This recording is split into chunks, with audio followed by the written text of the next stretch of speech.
Day in a life of a twins mom living in the Philippines. So mga mima, naisipan ko ngang igala ang twins dito sa Honda Bay mga mi dahil nga boring na sila.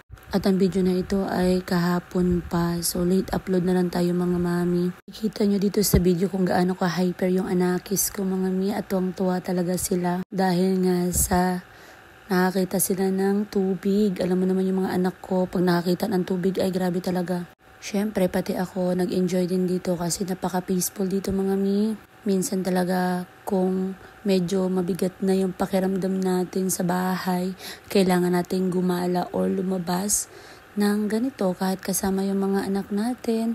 So, nag-i-enjoy. At the same time, tayo nag-i-enjoy din. Alam nyo mga mi, nakaka-proud lang kasi nakikita ko yung mga anak ko ngayon. Ang lalaki na nila, nakakatuwa. Parang kailan lang, ang liit-liit pa nila tapos ngayon, tumatakbo na. Ang bilis ng panahon mga mami, sa totoo lang. Kaya naisip ko talaga na enjoy our life lang mga mi.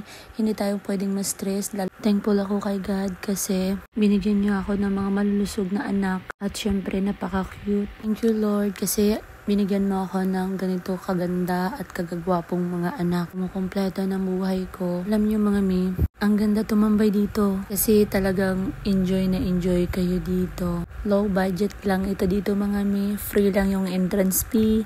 Dala ko ng food mo dito. Upo ka dyan sa tabi. Magmuni-muni ka dyan.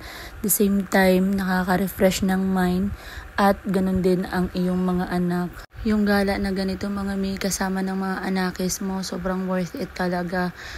Ganun naman siguro talaga basta't mga ulirang ina. Makita mong masaya yung mga anak mo, masaya ka na rin. Masasabi mong family time talaga ito kasi talagang kita mo naman yung mga anak ko.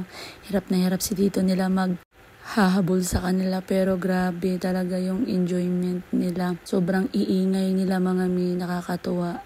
Alam yun, naisipan ko pa nga mga mi na bumalik dito pagka next day kasi nga naman nung pagpunta namin dito is wala talaga kaming dalang baon. Yung tipo lang kung saan kami dalhin ang mga paan namin, doon kami. Ayun nga, hindi rin kami nakabalik. Maybe sa susunod na linggo, babalik kami dito. Nakakatuwa, nag-enjoy. I-try nyo dito mga mi, sobrang makaka-refresh ng mindset.